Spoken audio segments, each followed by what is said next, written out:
Ó, mostrar pra vocês, estou aqui na orla de Guriri, mostrar pra vocês, quem falou pra vocês que a praia de Guriri, a cidade, o distrito de Guriri não cuida dos animais, não preserva a fauna e a flora e não cuida dessa flora maravilhosa aqui da região. Olha só que lindo, ó. Muito bonito.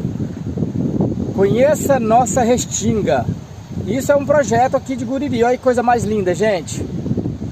Guriri, São Mateus, Espírito Santo.